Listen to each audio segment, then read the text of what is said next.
देखिए, महाराष्ट्र की कानून और व्यवस्था स्थिति बहुत ही चिंताजनक है। कुछ दिन पहले बदलापुर में एक हादसा हुआ।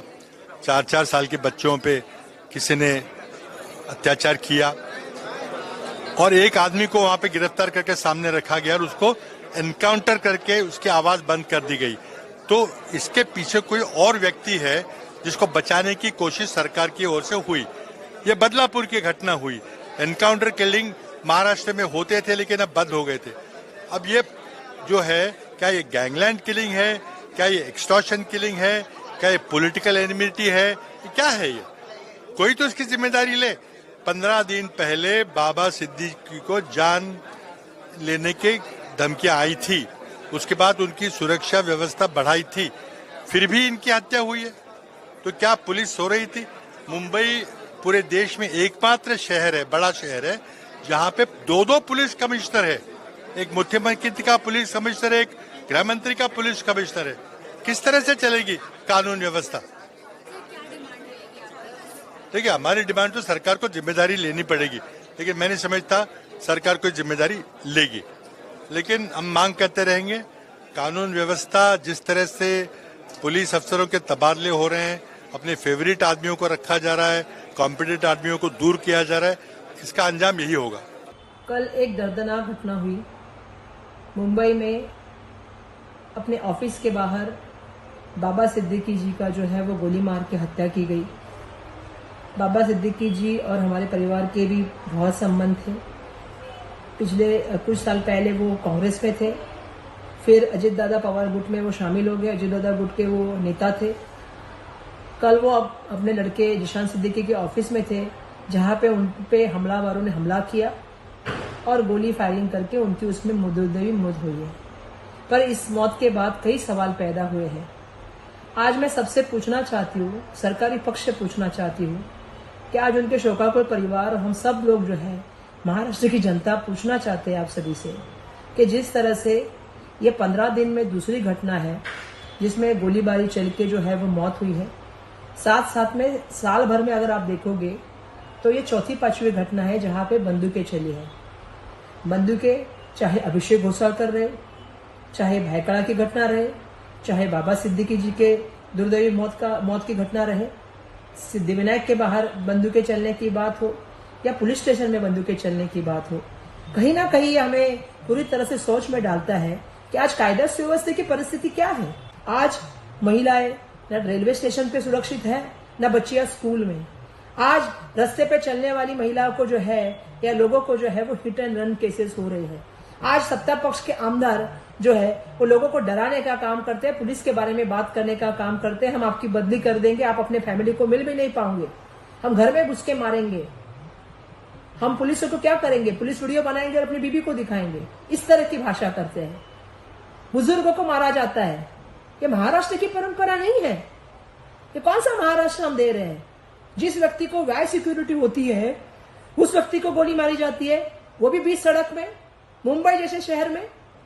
तो कहीं ना कहीं ये सवाल तो पैदा होता है कि अगर सत्ताधारी पक्ष के लोगों को सुरक्षा नहीं है तो विपक्ष की बात क्या है, आम जनता की बात क्या करेंगे आप? तो मेरा सबसे बड़ा ये कहना है, सबसे पहले तो नैतिकता लेके उप मुख्यमंत्री महोदय ने खुद राजीनामा देना चाहिए। अगर वो नहीं देते हैं तो मुख्यमंत्री ने और केंद्रीय मंत्रियों ने उनसे राजीनामा ले लेना चाहिए, क्योंकि महाराष्ट्र के कायदा सुव्यवस्था का जो आज अवस्था है वो कहीं ना कहीं सबके कंसर्न की बात है। और इसीलिए मेरा कहना है कि आपको राजीनामा देना चाहिए। जिस तरह से आपने कायदा सुव्यवस्था के ढिंडोरे निकाले हैं वो सबसे बड़ी गलत बात हो रही है और महाराष्ट्र में कभी ऐसा नहीं था।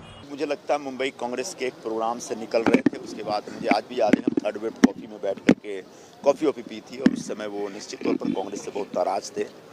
मुझे भी बता रहे थे कि निकल जाओ, छोड़ना चाहिए। तो ये सब होता रहता है।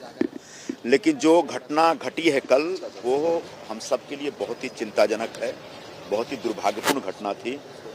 बाबा भाई एक बहुत अच्छे इंसान, बड़े नेकदिल इंसान, हमेशा हंसते रहने वाला इंसान, सबकी मदद करने वाला व्यक्ति और जो रैग्स टू रिचेस कहते हैं उस तरह के एक इंसान थे। हम लोग के तो बड़े व्यक्तिगत दोस्त थे, हम लोग साथ में काम किए थे। तो ये एक हमारे लिए एक व्यक्तिगत लॉस है। हमको बहुत अच्छा नहीं लग रहा, अचानक मतलब विश्वास ही नहीं हो पा रहा है।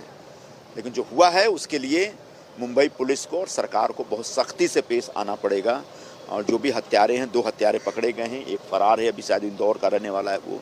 और मुझे बताया गया कि वो लगभग 1 महीने से कुर्ला में कोई फ्लैट लेकर रह रहे थे और उनकी रेकी कर रहे थे। तो उसको यहाँ लाने वाले कौन, उनको सुपारी देने वाले कौन, इन सब की जांच होनी चाहिए। और इस सब की जांच के लिए मुंबई पुलिस और हमारा क्राइम ब्रांच बहुत सक्षम है, बहुत प्रोफेशनल टीम है हमारे पास। तो जितना जल्दी हो इसकी छानबीन करें और पता लगाएं कि कौन से ग्रुप हैं, कौन से लोग हैं जिन्होंने हमारे एक इतने अजीज दोस्त की जान ली। नहीं, देखिए ऐसा है, कोई भी अपराध होता है या आपराधिक घटना घटती है तो निश्चित तौर पर वो पुलिस के लिए एक चैलेंज होता है, कानून के लिए चैलेंज होता है, सरकार के लिए चैलेंज होता है। लेकिन उसे घटना के आधार पर कहना कि पूरा कानून और व्यवस्था कोलैप्स हो गई है, मुझे लगता है ये निष्कर्ष निकालना थोड़ी ज्यादती होगी। और जो लोग फडणवीस जी से इस्तीफा मांग रहे हैं, मैं उनसे यही पूछना चाहता हूं कि आप फडणवीस जी की जगह बैठ जाइए और आप गारंटी दे दीजिए कि फिर कभी गोली नहीं चलेगी मुंबई में। सर मराठी अपराधी हैं, खतरनाक हैं। इन अपराधियों से निपटने के लिए हमको संकल्प लेना पड़ेगा और ऐसे हादसों के समय राजनीति नहीं की जाती है। ये एक हमारे दोस्त के पिता की जान गई है, एक हमारे दोस्त की जान गई। तो ऐसे में कोई राजनीति करने के बजाय कैसे इस तरह के हादसे आइंदा न हो, हमारा कोई भाई, हमारा कोई साथी किसी की गोली का निशाना न बने, इसके ऊपर सोचना चाहिए, न कि राजनीति करनी चाहिए। सर मराठी जाणून घ्यायचं आहे या संदर्भात। मुझे नहीं मालूम कौन सा गैंग है, क्या है, और इस पर अधिकृत तौर पर अगर कोई बता सकता है सिर्फ मुंबई पुलिस बता सकती है और उसको भी छानबीन के बाद बताना चाहिए। कल गोली चली और आज इस प्रकार की बातें मीडिया में दे देना या आ जाना, मुझे लगता है थोड़ी जल्दीबाजी है। थोड़ा तफ्सीस हो जाने दीजिए, पता चलेगा कौन लोग हैं इसके पीछे।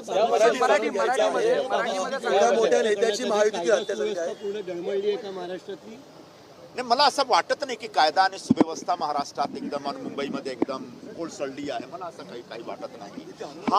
हा एक मोठा प्रश्न आहे।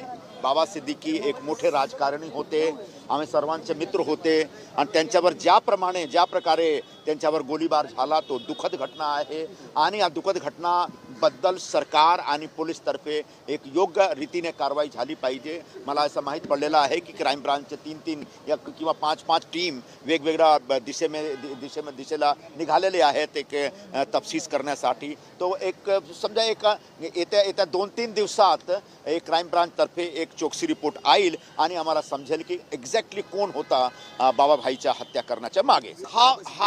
हा महज एक योगायोग होऊ शकतो। मला असं वाटत नाही की बाबाभाईवर जो हल्ला झालेला आहे त्याच्यामागे काही प्रकारचं राजकारण आहे, मला असं वाटत नाही। प्राइमा फेसाई मला असं सांगायचं आहे, पण बहुतेक एक चौकसी होऊ द्या आणि चौकसीच्या नंतर माहीत पडेल। पण मला असं नाही वाटत की अजित पवार साहेबांच्या विरोधात लोक लागलेले आहेत आणि यासाठी त्यांच्या लोकांवर हल्ला करतात, मला असं काही वाटत नहीं, बहुत ही इस घटना को क्या बोलेंगे हम, बहुत ही शर्मनाक घटना है सरकार के लिए। और मुझे दर्द है कि मेरा दोस्त था, वो 25-30 साल पुराना दोस्त था।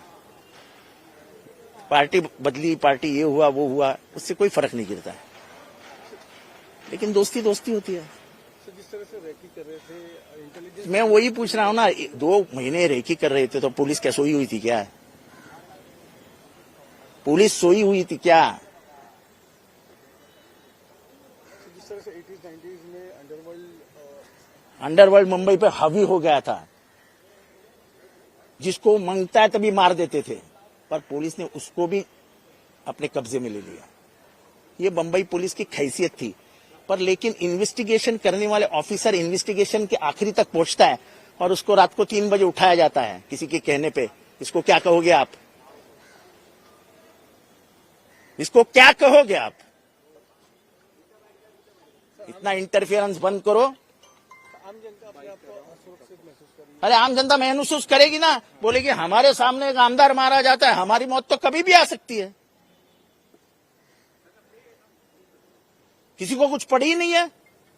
सत्ताधारी पक्ष के कार्यकर्ता ऐसे जाते पुलिस स्टेशन, उनके बाप का घर है और पुलिस भी उनका ही सुनती है।